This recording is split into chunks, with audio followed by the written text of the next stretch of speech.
we've got a lot of really fun Spelljammer monsters. It is there is Boo's Menagerie, which is a book within the Spelljammer set. Going from cosmic horror to just wacky and weird, what are some of your key favorites? I know some classics have come back. Well, I'm very fond of Boo's Astral Menagerie because it's got such a broad range of creatures in terms of their kind of feel and their genre. Because in a space adventure, it's good to have range, in a space setting. Yeah. So if you want more cosmic horror, you've got an actual, some choices. We wanted to leverage some familiar creatures, but put a different spin on them, like vampirates are basically space-dwelling pirates who are vampires, which makes sense. It's pretty dark out there. Vampires would kind of love space, I would think. If you want to go more toward 50s pulp or, you can go with like the Artuks, who are sort of Triffid-like plant creatures that are highly aggressive and have sort of a fondness for gods of war and making war and stuff like that. It's like, if you just want to fear some terrifying society of plant people, got you covered. On the other hand, if you want a creature that sneaks aboard your ship invisibly and feeds on your nightmares while you're crossing through the vast void of Wildspace, you've got the Fears, who are these sort of tentacled, scary-looking.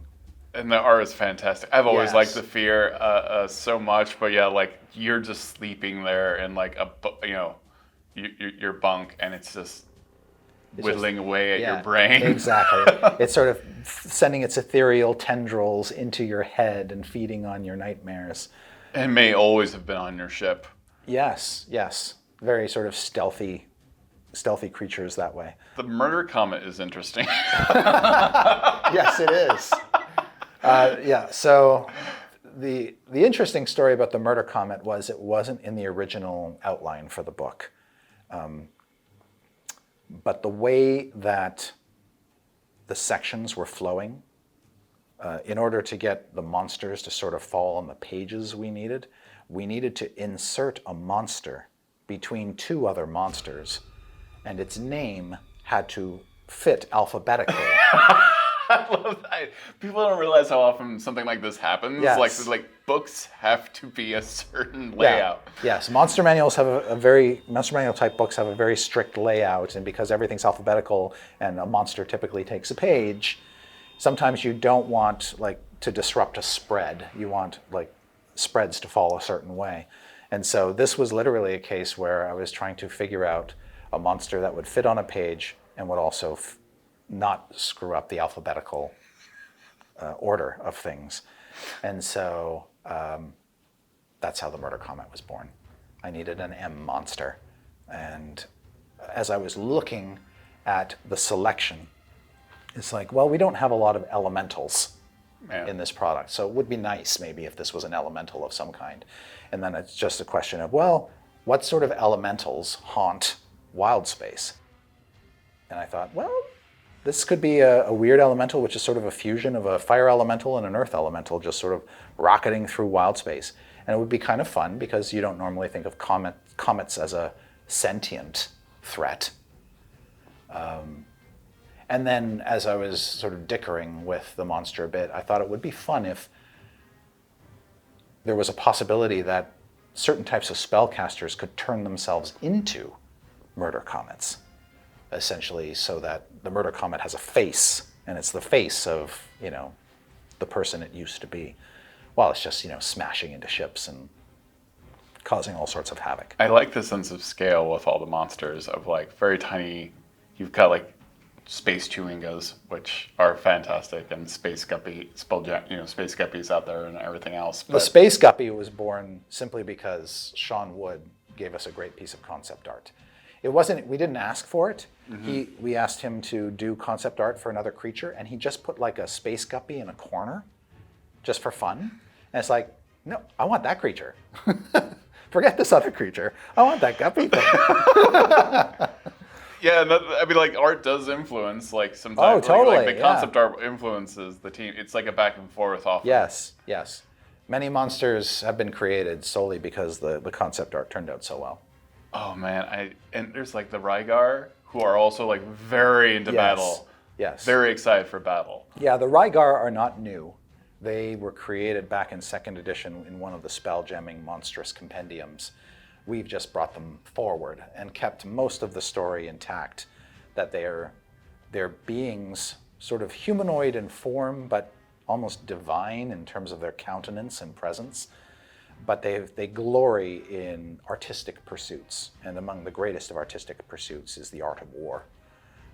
And they actually destroyed their own homeworld simply to create the most monumental, spectacular, beautiful display of carnage. And they called it the Master Stroke. And since then, they've just been wandering nomadically through Wildspace, causing trouble. I don't know how to say this. It's the Nathalgu. The Nathalgu, yes, also known as brain collectors. They go back way into D&D's past. They were an expert set monster from D&D expert set. They were called brain collectors, and they're basically just these sort of amorphous creatures with crab-like legs and multiple eyes, and they just eat brains, and those brains then become lodged in their body, and they can then channel the power of that intellect. That's just, in a space-based game, it would have been criminal not to bring this creature forward as sort of a cosmic threat. It's so upsetting and disturbing, and I have faced one before, and yes, there are a lot of things that want your brains in yes. Spelljammer. But... Now, it had design challenges because here you have a monster that evolves. The more brains it eats, the more powerful it becomes, the more magic it knows, the more spells it can cast.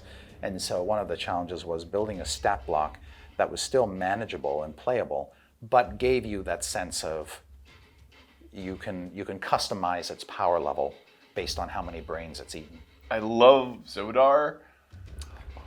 It's a deep cut, but like anything that you don't understand in sci-fi is deeply enjoyable. Mm-hmm. I know we talk about mind Yes. players, but the Zodar is like just might show up. So Zodars are, they look like just black suits of armor that can float through the air. But they look like they're really tough too, because the armor is very sort of thick and it's made of a strange metal that is never before encountered. But they're completely silent. They don't talk. They're extremely powerful. Were you to actually pry away their metal exoskeleton, you'd see that underneath is just muscle. So they're super dense and they're super strong. They're among the strongest creatures in the game. I think their strength is 30, which is terrifying. But they're inscrutable. Right. There's no expression. They've just got like 2 eye slits. You don't know what their motives are. You don't know why they were created. We give you some hints as to what maybe led to their creation in their story text, but really it's open. If they speak at all, it's probably only once in their entire existence, and you better listen closely to what they're telling you, because it's monumentally important. I thought they were a good addition because it's not a good movie, I admit, but Disney's The Black Hole is Maximilian to the extreme. Is sitting out there in the world, and since Spelljammer is in some respects a nod to science fiction movies and literature, I wanted to make sure that Maximilian was covered. One of my favorite robots of all time. Yes, a flawed film, certainly, but Maximilian, just fascinating. And Maximilian is a very, very violent robot for a Disney film. Yes, he is. No Robbie the Robot. No. Yeah. But I love that, like, this thing can just show up on your ship, maybe, and just hang out. Like, you don't know what its purpose is, what its designs are. Exactly, yeah. And you just have to go with it. And it might be a hindrance or it might be a help. Right. It may be on your ship because somewhere, somehow, you're supposed to do something incredibly important, and this thing's going to help you do it. And that's such an important thing to sci-fi, is like there are things you just can't know. This is why I enjoy Star Trek as well. They encounter things like this is beyond human understanding. Yes. And yes, having that in sci-fi and in Spelljammer is like deeply necessary. And having a thing that on the surface looks like it's a threat because it's so strong and so mighty and so kind of invincible, and yet it turns around and might actually be a help, is the kind of surprise you expect in a science fiction story. Obviously, we have the cosmic horror. Yes. Which speaks for itself, I guess.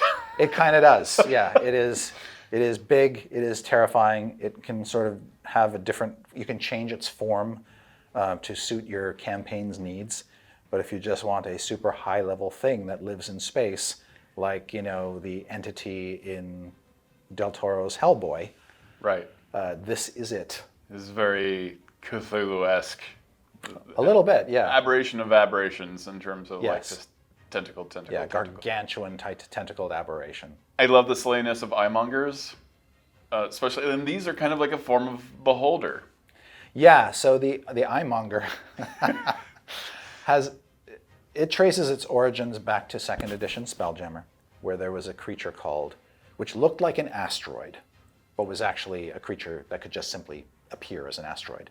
It was called the Aster Eater. The monster is very much the same. It looks like a big giant beholder without eye stalks. So when it closes its eye, it just kind of looks like a rock floating in space. What we played with in terms of its mechanics was its ability to swallow you, and then its stomach essentially being an anti-magic stomach. So like beholders have their anti-magic central eye that can project a beam of anti-magic outward, this creature basically has an anti-magic gullet, which makes it really hard to get out of by magical means. Yeah, kind of hard to dimension door out of that. Exactly. No dimension dooring out of this puppy. Are there any other monsters? I know, like, we've gone through a lot. There's the Sirlons and all these. There are a lot of monsters in this, and I love monster manuals because they, like, every one of these monsters I feel like evokes a story that you can tell. Yeah, yeah. There are a few monsters that we pulled forward from sources that weren't actually Spelljammer. The Sirlons are a good example. They trace their origins to Dark Sun, but always sort of embedded in the story is that they're aberrations from, you know, far-flung places. So even though originally they appeared in Dark Sun, they weren't specifically Dark Sun monsters. Right. But they're lovely threats for DMs to play with. So, and they're just as comfortable in Wildspace and the Astral Sea as anywhere else. And on top of this, we've got dragons and all kinds of other creatures. Yeah, like, we can't have a Dungeons and Dragons product and not have dragons pop up somewhere. And so the solar dragons and the lunar dragons are sort of filling that important niche. That's perfect. Yeah. Every one of these is a point of inspiration. Yeah, I hope so. I mean, that's what's great about monster manuals in general. Yeah, and you never know what a particular DM will gravitate toward. So we try very hard to have serious monsters and whimsical monsters. I mean, nobody's going to not laugh when you say space swine, right? This is true. It's a nod to the Muppets, my friends. Pigs in space. We got to have pigs in space, but they're there for a purpose. You know, they're there to be lighthearted and fun. You know, nobody's going to take a death squealer seriously, but they're actually there because of the Zodar, who are another of my favorite little. That's right. We haven't talked about those. Yeah. The rainbow penguins. Right, yeah, tell me about those. So Zodar, they originated in 2nd edition Spelljammer. We didn't change them a whole lot. They are merchants. They're kind of like, in terms of personality, sort of a fusion between maybe Jawa and Ferengi. Okay, oh good. Yeah. Because they're a bit unscrupulous. Yeah. They'll pretty much sell anything. And they're just interested in the big score. But they look like penguins, except they have prehensile paws essentially at the ends, at the tips of their wings, so they can manipulate things. But one of the delightful things about them is they come in different colors. So you can have a red one, an orange one, an indigo one, a green one, whatever, a pink one, anything. And they travel in groups called cartels. So you encounter a cartel of Zodar wearing their little hooded cloaks, and they sell space swine. If you want a space swine, chances are you'll have to get one off of a Zodar merchant. And they also use them to travel around on. They'll fly. So a penguin flying around on a winged pig is just something you don't encounter very often in D&D. It's a distinctly Spelljammer thing. From that to a spider-like creature that just grabs brains and keeps them on its back. Yes. Is Spelljammer. Yes. Perfect. Yes. And I know there will be some players out there who are sad that we didn't provide, a playable version of the Zodar. I'm sorry. That's just the way it is. Okay, last but not least, the arcane role is a big part of Spelljammer, and then we have the Murken, which are kind of like the evolution of them. Yes. They have a collective intelligence, kind of, at least they're aware of each other, right? Yeah, so their telepathy, they have telepathy, which they can use to communicate with anybody, but they also have telepathic contact with each other over any distance. Right. So, and don't make one mad. Right. And the Zodar see the Murken as their greatest competition, whereas the Murken don't pay any attention to the Zodar at all. It's not mutual. But so if you want something like a spelljamming helm or a magic item, you can most easily get one from a Murken. The problem is if you don't do business faithfully with a Murken, you will have a hard time doing business with any Murken. Because the one Murken is going to tell all the other Murken in the galaxy what a jerk you are. Right. And suddenly business with them is going to get very, very hard quickly. And since they are the leading providers of spelljamming helms, you probably don't want to alienate one or more of them. Now, as you say, they used to be called Arcane. We changed it to Murken simply because Planescape also had a tall, giant-like creature called a Murken. And it seemed weird to have them both running around in the D&D multiverse. And arcane, the word, is easily confused with other things in the game. Yeah, absolutely. What was the most important thing to nail with Boo's Astral Menagerie? I think the most important thing to nail with Boo's Astral Menagerie was just showing DMs the range of genres that Spelljammer can kind of contain. And having a selection of monsters to sort of satisfy those genres. At the same time, its other goal was simply to make sure that we're sort of presenting a spread of creatures, low level, mid level, high level, so that you can run different levels of Spelljammer campaigns. And then beyond that, just through the art and through the presentation, just make you want to make Spelljammer adventures. Like by the time you start digging into Boo's Astral Menagerie and looking at the monsters, I'm hoping that you as a DM feel inspired to make an adventure for your players. They're sort of their big break into Spelljammer, or I'm hoping that these monsters get used. If you liked this interview and you'd like to see more, go ahead and like the video, subscribe to the channel, and hit that little bell symbol so you're notified anytime a video like this comes out.